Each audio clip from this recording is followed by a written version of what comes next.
about what are some of the big issues. Immigration reform. We had the American Farm Bureau Trade Advisory Committee was out earlier this last year. I think there was about September, I believe, and they went to the Port of Oakland to see some of the issues we have at our different ports.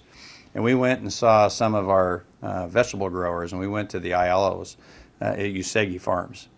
And they left 20% of their crop in the field this year. Not because they didn't have a market, because they didn't have labor to pick it. And so before the Trade Advisory Committee left, and they were all from throughout the Midwest and throughout the other states, a number of them, and I said, well, before we leave, and I said, one of the things in the Farm Bill we're talking about creating through the insurance programs an RMA, a safety net, so folks, if they have a crop failure, that there's adequate insurance there to keep them in the game. So Joe and PIALO, I asked them, I said, could you tell the Trade Advisory Committee how many of your crops, and they have a multitude of crops they grow, how many of your crops are insurable? Zero. None of their crops are insurable. Their insurance is to hopefully be able to compete in the world market, and the markets here in this country and overseas for that they export. But in order to do that, they need an available labor supply, a reliable labor supply. And yet we have not been able to get an immigration system here that will allow for people that want to come here and work to come here and work and then be able to go home. And that's all we're asking for. Because even with the high unemployment rate we have here, we have proven time and time again that no matter how high your unemployment rates, people are not going to come out and work on our farms and ranches. They're just not going to do it. So water is a key issue for California. Right behind it's going to be immigration.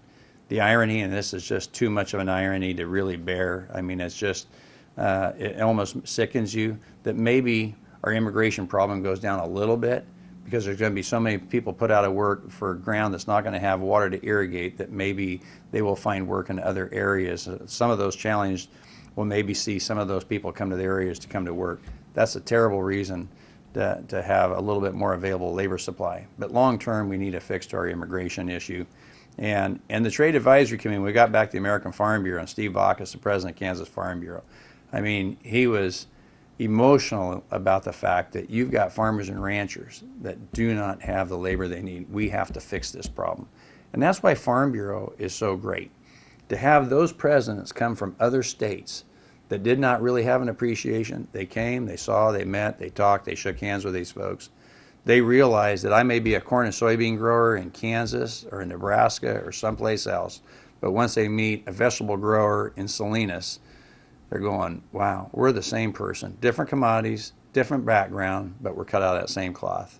When one bleeds, we all bleed, and they're great advocates now for getting immigration reform. That's the strength of Farm Bureau.